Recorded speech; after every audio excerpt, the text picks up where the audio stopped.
Guys, তোমাকে লগে পটলের একখান নিরামিষ রেসিপি শেয়ার করলাম। দেখো, ভালো লাগবে আশা করতেছি।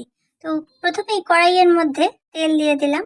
তেলটা যেই দেখবেন যে গরম হইয়া কি আর ধোঁয়া উঠতেছে, তখন পটলগুলা পিস পিস করে কাইটা রাখছিলাম সেইগুলা কড়ার মধ্যে চাইটা দিলাম।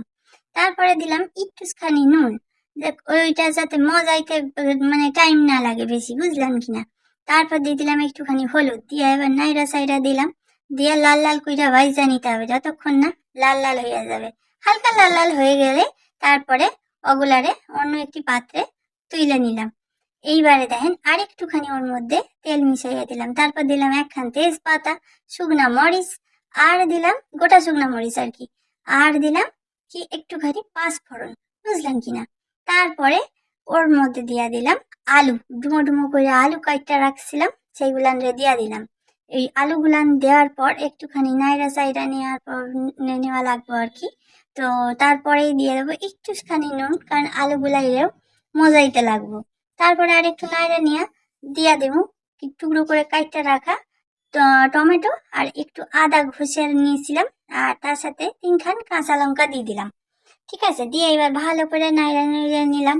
নিয়ে এবার দিলাম একটু হলুদ, একটু ধনে গুঁড়া, আর একটু জিরা গুঁড়া। ঠিক আছে, এই যে জিরা গুঁড়াটা দিয়ে দিলাম। এইবারে কি করুম, এইবারে এইটারে এবারে একটু নুন দিলাম।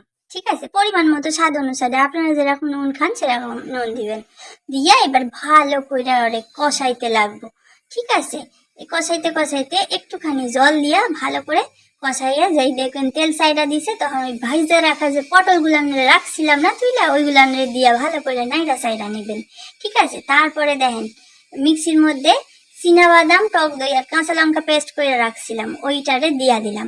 দিয়া ওই বাটিটার একটুখানি ধুইয়া নেব জল দিয়া। ঠিক আছে, কারণ কি ওর মধ্যে লাইগা থাকে তো ওই সব পেস্টটা, তো ওইটারে ভালো করে ধুইয়া দেয়। এই দেখেন এইবারে ওই জলটারেও দিয়া দিলাম ওর মধ্যে।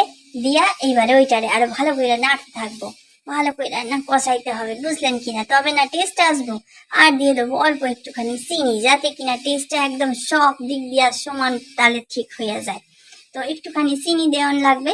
তো দেওয়ানোর পর কি করলাম দেখেন, আবার একটু ভালো করে একবার নাড়া নোড়া কষাইয়া দিলাম, একটু জল ঢাইলাম। যতটা জল রাখবেন আপনার মতে, তবে এটা এখন মাখন চাখন রান্না হইলেই ভালো লাগে। এই দেখেন ফুটে যাইবার পর একটু গরম মশলা দিয়ে নামাই লিয়েছি। আমি বেশি ঝোল রাখিনি। ঠিক আছে, কেমন লাগলো রেসিপিটা কমেন্ট করে জানাবেন কিন্তু।